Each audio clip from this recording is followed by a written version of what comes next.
Welcome to the DIDX Audio Podcast channel, where we bring you the expertise of all kinds of interesting people around the world. And today we have the real joy to talk with Evan Kirstel.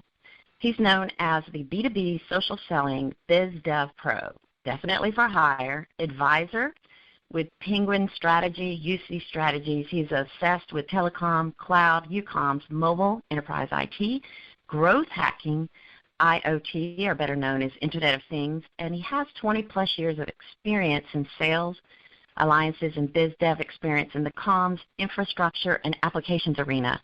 So I just wanted to welcome you, Mr. Kirstel. Evan, thank you for being willing to let me talk with you a little bit and record the conversation for others to hear. My pleasure. Thanks for the opportunity. All right. So before we venture into the land of what I see you promoting and helping with, the land of social media success for B2B, would you tell us about you, Evan Kirstel? Yeah, for sure. I've been in the telecom and enterprise/carrier networking and software space for my whole career, so almost 25 years. You know, telecom is one of those industries, kind of like the mafia. You know, once you're in, they don't let you go out. So for better or worse, mostly better, I've been in telecom for as long as I remember. Always on the vendor side, from companies like Dialogic and Audio Codes and Acme Packet, Oracle, and others. Yeah, it's been quite a journey in sales and biz dev and alliances. And over the last year or so, I've struck out as an independent, which is an interesting change from the day-to-day corporate grind. And so far, so good. Yes, everyone can see that, because just look at the number of followers, for example, that you have on Twitter. And I would say that your tweets definitely are, on average, at least 50% more interesting to click on and see what's up than many others that I follow. No, I appreciate the compliment. I mean, social media, it's been a bit of a healthy obsession for many years, Twitter and LinkedIn. I've always used it in my professional life and for personal interest and inspiration, and have, over the last year or two, started to help my clients, you know, build out their own social media presence and visibility and generate a community around their offer and their value proposition. So I'm really, in the classic sense, doing what I love.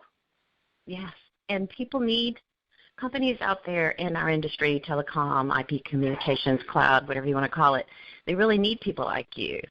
So I'm really happy to share what you know how to do and the potential that they can gain by, you know, contacting you later. When you think about growing a company's social media success, there's a big difference between growing their community faster and actually engaging them, because, you know, anybody can buy followers, or they can get followers to, you know, just start paying attention to them just to be known, okay, I'm following that person or that organization. But how do you actually engage people once they're following you, you know, on any social media? Would you give some concrete examples? Yeah, it's a process, and it's definitely a marathon, not a sprint. I mean, the whole marketing landscape is changing, which means that the traditional means of marketing and go-to-market and awareness building and PR have radically changed, and it's social media is a part of that catalyst for change. And so what's important is engagement, as you said, and listening and understanding the market, and not simply pushing a message. You know, traditional marketing has been all about you know, just pushing your message, but really what social media is an ecosystem that requires you to listen, requires you to engage, requires you to have a point of view, have a sense of humor, to be a real person, not a corporate drone, and to really enlist an army or a network of supporters and collaborators and partners. And so social media for me, again, goes back to that community and nurturing that sense of community. And it's very much a hands-on kind of effort. So, of course, everyone's out there to promote themselves, But when social media is done best, it's about helping others, educating, informing, and building awareness. Also, many businesses set up maybe like 12 tweets per day or 6 tweets per day, and they plan it all out, say, on Sunday or the week before. And as opposed to other companies may roll out one tweet, for example, on Twitter per day, and maybe the difference is the one that rolls out one per day, it's a more meaningful tweet that encourages conversation, and maybe they also actually respond to other people in their network, collaborate like you were saying, as opposed to, 50 million, which I'm exaggerating, but 50 million updates per day that are feel canned. You know what I'm saying? Yeah, it's definitely about quality, not quantity. It's about curation, sharing the relevant sort of best insights that are out there in the industry. It's about asking questions. It's about sharing other people's updates. Yeah. It's about essentially meeting new people and interesting people that are relevant to your business. Those people might be prospects, partners, journalists, analysts. They might be, in some cases, competitors, sure. bloggers. And so, it's really exploration. It's not simply promoting or pushing a news release like the old days of traditional PR. And so, the more open and flexible you are, the better. And as you build an audience, as you generate followers, you'll have plenty of opportunity to push your own solution set. Actually, these questions were given to me by people in the industry. They wanted to know your answer, Evan. Sounds great, and I'm happy. I tried to collaborate. Yeah. So the next one is, what are the most likely reasons that social media followers quit following a business or an individual online in, say, Twitter, LinkedIn, Facebook, Pinterest, Vimeo, YouTube? Yeah, there are many reasons, none of which are all bad. Maybe your messaging isn't relevant to them, which is fine. I mean, people unfollow me all the time. In fact, I lose about 100 followers a day on Twitter. Luckily, I gain about 300 a day, so the math tends to work out. But it's sort of a self-selection. People that are really relevant and interesting will hang around, and you then have an opportunity to build a relationship, in the case of a customer, even, start kind of a buyer's journey, helping to educate and inform them along the way. But you don't want your sort of feed, your news feed or your timeline, if you will, to be totally promotional. I think a lot of companies get that wrong.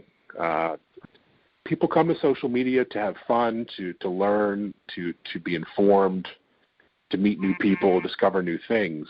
So you kind of have to keep that in mind as you use social as a channel. It's good advice. Thank you. We have a feeling that you're an excellent storyteller, and the reason that we believe this, said an industry friend in telecom, is from your updates, and how you interact with other people. So I was wondering if you would share one or two stories of effective or maybe totally atrocious use of social media for B2B. Yeah, I mean, social media is about building relationships, and the great thing about social is you can reach an audience, you can reach individuals that you simply never would have been able to meet otherwise. I mean, if people have a long history in computing and telecom and IT as I do, remember, the Netscape days. The founder of the browser was Mark Andreessen, sort of one of the early unicorns, if you will, of computer software. Really brilliant guy, and essentially invented the browser as we know it today. And he's one of my favorite followers on Twitter, and we have a lot of interaction. He retweets me, and vice versa. So it's kind of a online virtual relationship that simply never would have been able to cultivate otherwise. And of course, he's now a partner at Andreessen Horowitz, the premier VC out there. So social has a lot of opportunity personally and professionally. If you're curious like I am and you're always interested to meet new people, both, well-known or not so well-known, it's just a great place to do that. These different social media pages or profiles can be for an organization, a group, or an individual. So if one or the other retweets you or favorites you or shares your LinkedIn update and so forth, what's the best way to show gratitude for that? I mean, a lot of people just click and reply, thank you, and then that, profile's name. But is that the right way to do it, or is there a better way? Yeah, my favorite way is very much the philosophy of quid pro quo. And if someone is kind enough to retweet me or mention me or highlight something that I've shared, I do the same with them. Assuming there's something good or relevant or interesting there, which is usually the case. So for me, it's all about reciprocity, and I think that's the best way to build these connections is by mutual sharing. When people just reply, thank you, other people who are following, their time is really valuable, right? And they often look at their phone or their tablet to see these social updates for businesses and people in their networks, and they don't really want to see thank you over and over. They want to see real content that may be interesting to them.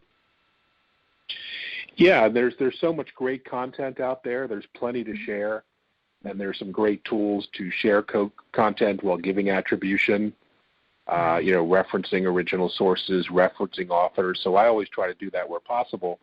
So I'm sharing, I'm amplifying, but I'm always, giving the benefit of the content producers. And of course, when I generate a blog post, I like to see the same. But social is a great way to amplify your message. I mean, if you're into blogging or writing, or you have a great website, I mean, social media is the best way to get that message out and disseminated and consumed, and to drive visits, to drive leads, et cetera. It's kind of the de facto way now of generating buzz. Mm-hmm. And what do you think about,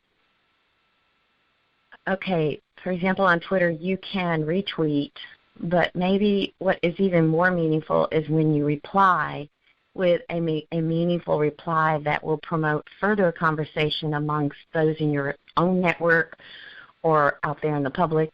Yeah, I'm a big fan of retweeting with comments. So you see the original tweet, and then you see your own commentary.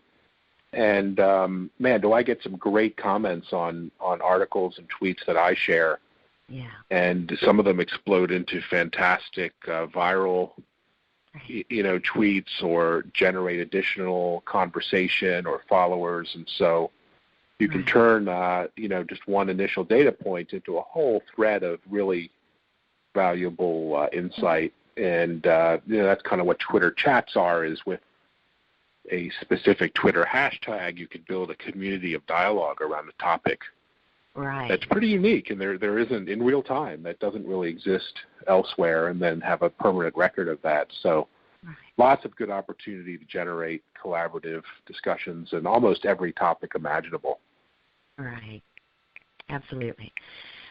So what in your opinion, are the most exciting business opportunities today in say communications over internet, for example, and why especially among mobile, enterprise IT, UComms, telecom, maybe NFC, IoT? What are the most exciting business opportunities with any or all of them? Yeah, it's almost so much. It's almost difficult to narrow it down. I mean, I know. You and I have been in the communication space for so long. We've seen the ups and downs of the industry, and we've seen, the booms and the busts. But I really feel we're kind of in a new era of innovation, and there's so many new applications and new frameworks and new tools and standards that are going to build a basis for the next 20, 30 years of growth. I mean, the Internet of Things, of course, already has a lot of hype, so I don't want to be guilty of overhyping, but what a great opportunity for new developers, new entrants, new products to leverage solutions in that area. And, the cost or the barrier to entry for startups is as low as it's ever been, which means that with very little money you can jump in no matter what your skill set and begin to build a business, as I've done personally, or what developers are doing with new apps.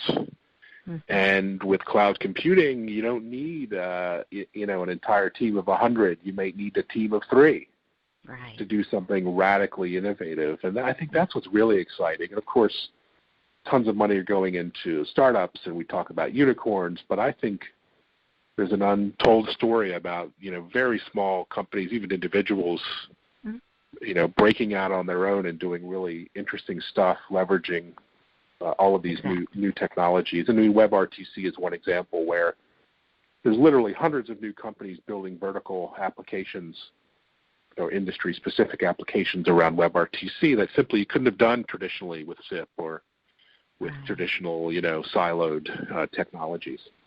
Right. I think I agree there, as in WebRTC or MVNOs, for example, those opportunities of MVNO or WebRTC make it where they can focus on the niche that they are able to meet the needs of the best. And like you said, with everything being in the cloud, whatever great idea they have for that particular niche, they can just throw together something really highly empowering. Well, I was wondering if you would please share your favorite places for people to follow you and collaborate with you, contact you to hire you. Are there any conferences and exhibitions that you'll be doing during or participating in the rest of 2015 where they can meet you face-to-face? Sure. Of course, Twitter at Evan Kirstel is my favorite destination. Always a fan of real events. The Channel Partners event in Boston next week is going to be pretty interesting. Always enjoy IT Expo. The UC Strategies UC Summit in November is a great place for consultants and VARs. Of course, I'm missing many smaller or vendor-specific events. I mean, the beauty actually of social media is you can, in some ways, participate in all these events without ever being there. Sure. Although being there is ideal. Almost daily, weekly, I'm checking out new hashtags, new events, and adding my perspective. And what a great opportunity that didn't exist even 5 years ago. Evan, would you please share with us your closing comments? We'd love to hear, more before we leave. I would just say if you're new to this whole social networking scene and are trying to figure out a way to either get started or to take your engagement and visibility to the next level, there are folks out there like myself who can bring a wealth of experience, a wealth of existing connections and followers and tools and tactics and techniques to really turn social media into a lead generation machine for your business, whatever that business might be in the IT or telecom space. So I'd love to help if that's something that might be of interest. Thank you so much, Evan Kirstel, and that is spelled EvanKirstel. Be sure to follow him on Twitter. I've been following for quite a while. We have like 297 mutual followers. Thank you so much. I've learned quite a bit just from this very short conversation, and I can't wait to share it with others, Evan.